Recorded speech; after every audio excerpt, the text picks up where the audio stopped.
वैसे तो हर लड़ाई यादगार होती है। देखिए, मैं था कारगिल में, मेरे साथी कितने सारे शहीद हो गए, घायल हो गए, मेरे को खरोंच नहीं आई। मेरी सबसे बड़ी अचीवमेंट थी कि मैं जिंदा हूँ। हरियाणा, पंजाब, कोना कोना इस देश का मैं गया हूँ। और कभी जाके सैटेलाइट स्टेशन जाके बड़े हाथ पैर जोड़ते थे कि यार बात करा दे घर। मेरे को शौक था पढ़ने का, मेरे को शौक था लिखने का। मैंने PhD करी रिटायरमेंट के बाद। नमस्कार, वन इंडिया में आपका स्वागत है। अक्सर ये देखा जाता है कि सेना और सैनिकों से संबंधित खबरें कम ही तक दिखाई जाती हैं।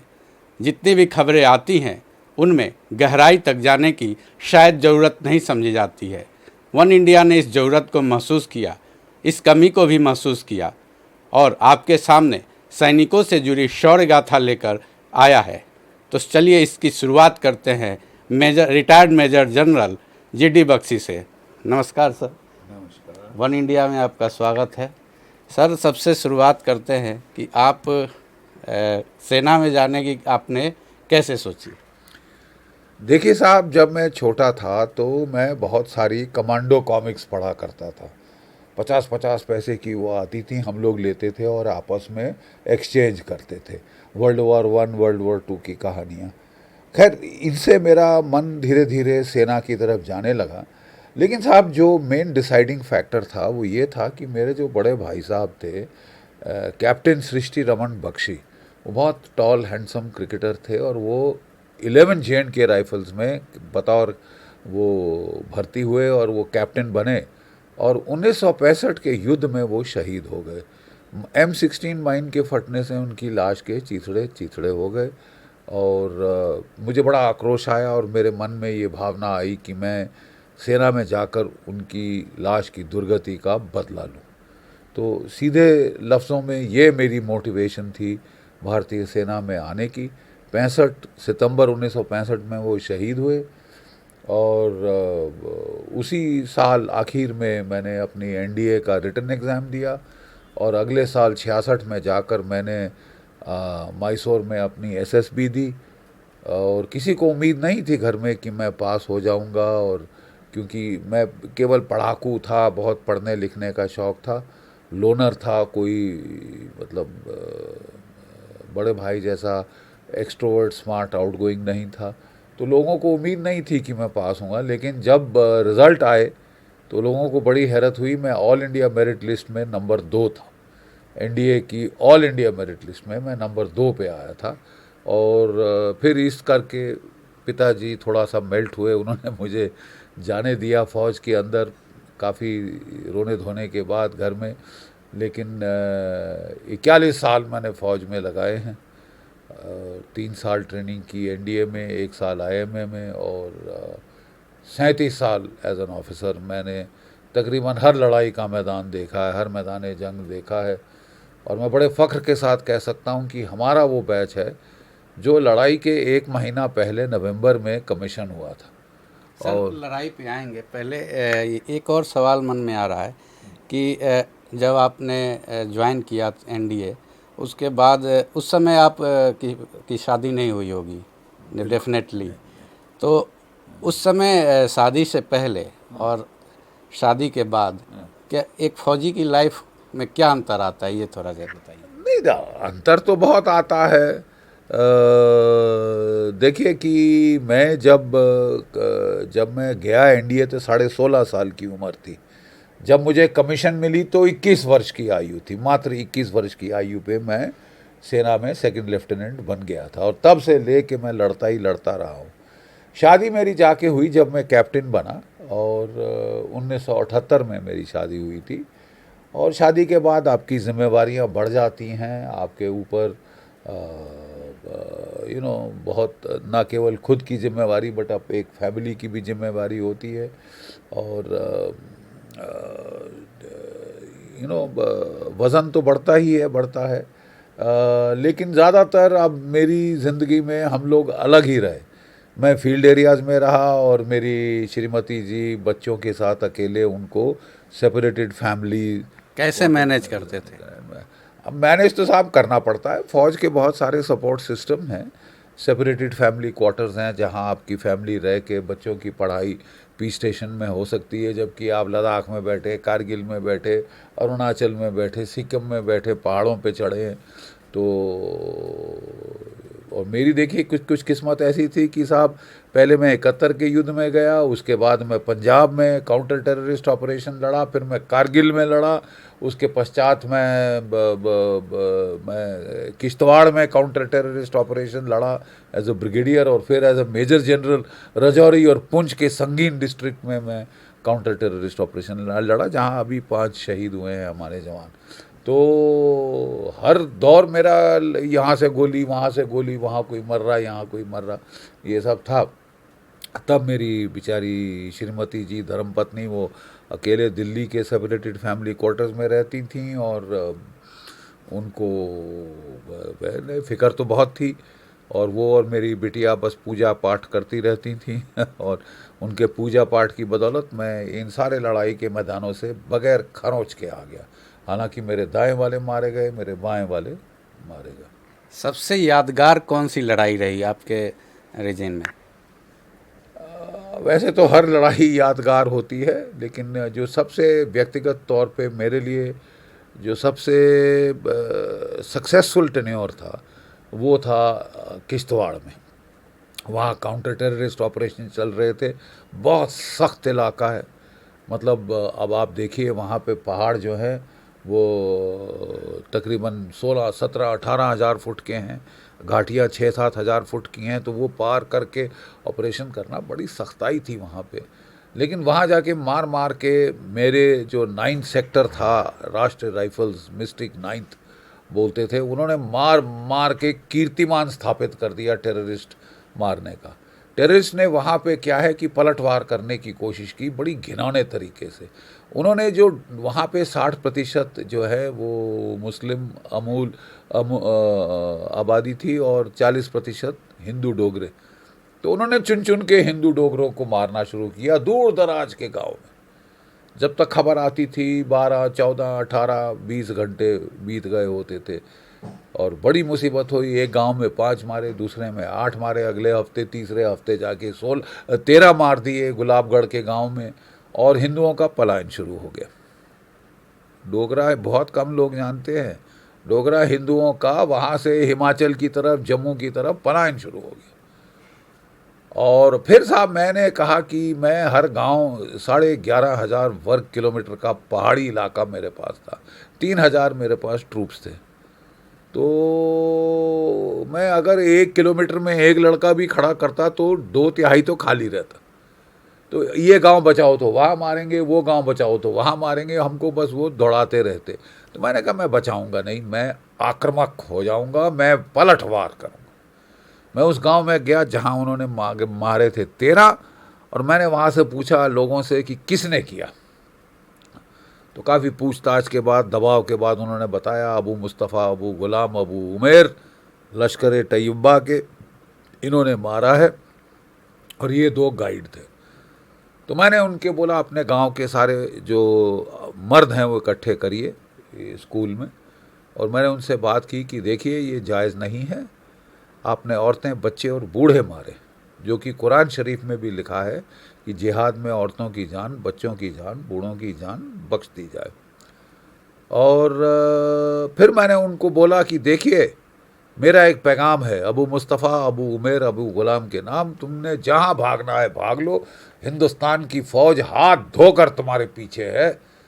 चाहे 1 हफ्ता लगे, महीना लगे, 1 साल, मैं तुम्हें जहन्नम के किसी भी कोने से ढूंढ निकालूंगा और कुत्ते की मौत जला के मारूंगा, क्योंकि तुमने अल्लाह ताला की हुक्म मंजूरी की है। ठीक है। और वही हुआ। 1 महीने के बाद हमने उनको घेर लिया, और उनकी जिस झोंपड़ी में छुपे थे जंगल के अंदर, उसको हमने जला के राख कर दिया। जल के मरे बहुत बुरी तरह से, और उनकी लाशों की हमने फ़ोटो खींच ली। और मैं उसी गांव में गया जहाँ पे ये इन्होंने 13 मारे थे, हिंदू औरतें बच्चे मारे थे, और वहाँ जाके मैंने पावर पॉइंट लगा के गांव वालों को वो तस्वीरें दिखाईं। वो पहले जो लाशों की, जो बेचारे बच्चे बूढ़े मारे थे, औरतें मारी थीं, और उसके बाद मैंने दिखाया वो जो जला हुआ झोपड़ी, और उनकी AK-47 लकड़ी जल के राख हो गई थी, नाली ऐसे मुड़ गई थी। वो थर्मोबारिक हथियार हमने इस्तेमाल किया था रूसी, तो मैंने वो दिखाया। मैंने कहा ये अंजाम होगा, आप लड़ने का शौक़ फरमाते हैं, फ़ौज से लड़िए, हमको तनख्वाह मिलती है लड़ने की, लेकिन अगर आप औरतें, बच्चे, बूढ़ों पे हाथ उठाएंगे तो मैं ये हश्र करूँगा। और साहब उसके बाद ये था सितंबर 2001 से लेकर कोई 2-3 साल पहले तक एक हिंदू का बाल बांका नहीं हुआ वहाँ। जो भागे थे वो वापस आ गए। कारगिल युद्ध से जुड़ी कुछ यादगार चीज बताइए हमें, यादगारी। देखिए, कारगिल युद्ध में मैं वहाँ पे था ऑफ इंट्रूजन दालुनाग में, यानी जो पहली जो इंट्रूजन हुई थी वो वहाँ पे हुई थी, ठीक है। और 87 में ये हो गई थी और 90-91 तक बहुत ज़बरदस्त झड़पें वहाँ शुरू हो गई थी, जो मीडिया से निकाल दी गई। मेरी अपनी पलटन में 6 जवान शहीद हुए, 21 घायल हुए, और मेरे एक जवान को वीर चक्र मरणोपरांत प्रदान हुआ, 4 को सेना मेडल प्रदान हुए, मुझे खुद विशेष सेवा मेडल दिया गया, 20 और छोटे अवार्ड हमको मिले, और हमको चीफ साहब का साइटेशन मिला, जो कि बेस्ट परफॉर्मिंग यूनिट्स को दिया जाता है, चीफ साहब खुद देते। तो हमारे बरखिलाफ थी 29 बलूच और 3 नॉर्दर्न लाइट इन्फेंट्री। इन पलटनों की मार मार कर हमने धज्जियाँ उड़ा दी। कोई इनमें से 40-45 जो है मारे गए, और इनमें से कोई 150 तक जो है वो घायल हुए थे। 2 उनके गांव शकमा थानुस जलकर राख हो गए, सारे सिविलियन आबादी वहाँ से भाग गई थी। दुश्मन का हेडक्वार्टर जो था 29 बलूच का, उसमें आग लगा दी, उनके ऑफिसर मेस में आग लगा दी, सीओ साहब का बंकर जल गया, सफ़ेद झंडे खड़े करके उन्होंने मोहलत मांगी कि साहब हमें छोड़ दो, हमें बख्श दो। इससे बढ़िया मैं नहीं समझता मुझे इतना सुकून कभी मिला हो दुश्मन की अच्छी खासी मार लगाकर। अब आप रिटायर हो चुके हैं, एक सैनिक जब रिटायर होते हैं तब उनकी लाइफ कैसे चेंज होती है, इस पे बताइए। देखिए साहब, मैं जो मेरी आखिरी पोस्टिंग थी वो मैं नेशनल डिफेंस कॉलेज दिल्ली में ही, जो मैं बतौर सीनियर डायरेक्टिंग स्टाफ इंस्ट्रक्टर के तौर पे था, और वहाँ से मैं रिटायर हुआ तो बड़ा वो बेचारे सेरेमनी के साथ करते हैं। मेरी जीप को रस्सियों से खींच कर उन्होंने निकाला, और बहुत ज़्यादा क्या कहते हैं फूल माला ये वो कह रहा है, बहुत भावुक कर दिया, खूब रोया। और जब मैं घर आया तो आंखें सूजी हुई थी रो रो कर, क्योंकि फ़ौज छोड़ते आसानी से नहीं छोड़ी जाती। तो मैं बड़ा उदास था। तो श्रीमती जी ने देखा, बोला क्या हुआ? मैंने बोला I have fought my last battle, मैं अपनी आखिरी लड़ाई लड़ चुका हूँ। तो वो धीरे से बोली कि अगर मैं आपको जानती हूँ तो अभी तो आपकी बहुत लड़ाइयाँ बाकी। और वैसा ही हुआ साहब। मैं समझता हूँ कि रिटायरमेंट एक बहुत, ज़्यादातर लोग मातम मना लेते हैं, ख़त्म हो गया सब कुछ, ये हो गया वो हो गया, करियर ख़त्म हो गया, ये हो गया वो हो गया। लेकिन मेरे को लगता है कि अगर हम ठीक से प्लान करें तो इससे ज़्यादा फ्रूटफुल टाइम, इससे ज़्यादा आनंद का समय दूसरा नहीं, क्योंकि आप जो चाहें वो कर सकते हैं। मेरे को शौक़ था पढ़ने का, मेरे को शौक़ था लिखने का। मैंने पीएचडी करी रिटायरमेंट के बाद। मैंने किताबें ही किताबें लिखी, सेना के ऊपर, वेदों के ऊपर, जिसका मेरे को शौक़ है, अध्यात्म का, उस पर किताबें लिखी। मैं टेलीविज़न पे तकरीबन हर दूसरे रोज़ जाता था।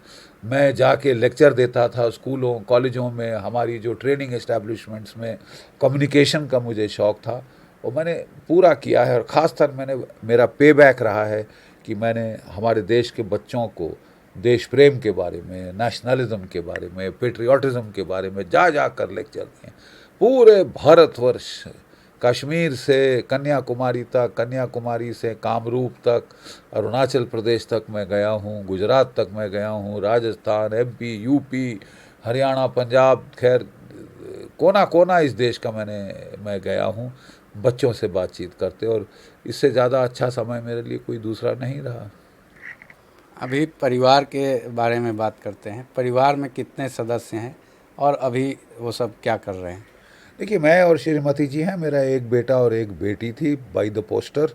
और मेरा बेटा मर्चेंट नेवी में गया, और कैप्टन बना और पूरी दुनिया का उसने वो घूमा है, south America, Africa, China, Australia, America, आप बताइए, पूरी दुनिया घूमा। और फिर जब वो घूम घूम के थोड़ा तंग आ गया तो फिर उसने बोला कि पापा मैं कुछ क्रिएटिव काम करना चाहता हूँ। अब वो डॉक्यूमेंट्री फिल्म मेकर है और वो वॉर डॉक्यूमेंट्रीज बना रहा है हमारे परमवीर चक्र विजेताओं पे, अशोक चक्र विजेताओं पे। कोई 7 उसकी बन चुकी हैं, एपिक चैनल पे चली और फिर चली रिपब्लिक चैनल पे 7 हफ्ते चली थी वो शौर्य सीरीज़। अब वो एक सेकंड लेफ्टिनेंट मेरे जो बैचमेट हैं अरुण खेत्रपाल, परमवीर चक्र, उन पे बना रहा है। अगला वो ब्रिगेडियर भवानी सिंह, सवाई भवानी सिंह, महाराजा भवानी सिंह के ऊपर बना रहा है, जिन्होंने कमांडो का छाछरों में कमांडो रेड को लीड किया था।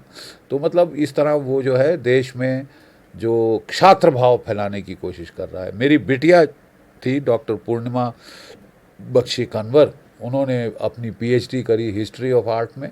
अब उन्होंने बच्चों के लिए एक प्लेवे म्यूज़ियम खोला है। उनके पति भी मर्चेंट नेवी में मेरे लड़के के दोस्त थे और वो बड़े बड़े जहाज़ चलाते हैं। अभी भी जहाज़ों में उनको समुद्र का बहुत शौक़ है, घुमक्कड़ वृत्ति के हैं, वो भी बड़े क्रिएटिव हैं, लेकिन वो 6-8 महीने वो समुद्र पे रहते हैं। युद्ध के मैदान में जब एक सैनिक होता है उसके परिवार का क्या हाल होता है, खासकर उनकी पत्नी का? देखिए साहब, एक बार ऐसा हुआ कि मेरे को लाइफ टाइम अचीवमेंट अवार्ड के लिए सिलेक्ट किया गया। तो मैं वहाँ गया, बड़ा हैरान हुआ कि कैबिनेट सेक्रेटरी साहब सुब्रमण्यम साहब और कुरैशी साहब इलेक्शन कमिश्नर वो वहाँ थे। तो मेरे को जब स्टेज पे बुलाया तो उन्होंने बोला, साहब आप 37 साल फौज में थे, बताइए आपकी सबसे बड़ी अचीवमेंट क्या थी? तो मैंने बड़े सीधे मुंह से कहा कि साहब मेरी सबसे बड़ी अचीवमेंट थी कि मैं जिंदा हूँ, कि मैं जिंदा वापस आ गया। और इसमें मेरी धर्मपत्नी का बहुत बड़ा योगदान है, मेरी बेटी का बहुत बड़ा योगदान है। उन्होंने बोला, साहब वो कैसे? बोला को वो हर रोज़ पूजा करती थी। तो जबकि मेरे साथी कितने सारे शहीद हो गए, घायल हो गए, मेरे को खरोंच नहीं आई। मैं ये योगदान सबसे बड़ा है। और योगदान ये रहता है कि देखिए, मैं था कारगिल में, मेरी श्रीमती जी सेपरेटेड फैमिली क्वार्टर में बच्चों के साथ अकेली रह रही थी। हमारे बहुत सारे लड़के बेस हॉस्पिटल में, आरआर हॉस्पिटल में जाते थे। तो मैं उनको कहता था कि हर वीकेंड पे आप फूल लेके जाओ, फल लेके जाओ, उन बच्चों को मिलो, पता करो कि क्यों कोई तकलीफ़ प्रॉब्लम तो नहीं है, कोई घर में कुछ भेजना हो, कहना हो, आप उनकी मदद करो। तो उन्होंने बखूबी ये किया और ये योगदान होता है फैमिलीज़ का। सपोर्ट सिस्टम, बहुत भारी सपोर्ट सिस्टम होता है। आज तो कम्युनिकेशन बहुत फास्ट है, उस समय मैसेजेस पहुंचने में भी महीनों लग जाते थे, या तो चिट्ठी के जरिया होता था या फिर ट्रंक कॉल आप लोग कर पाते थे, लेकिन वॉर में के समय नहीं हो पाता था ये भी।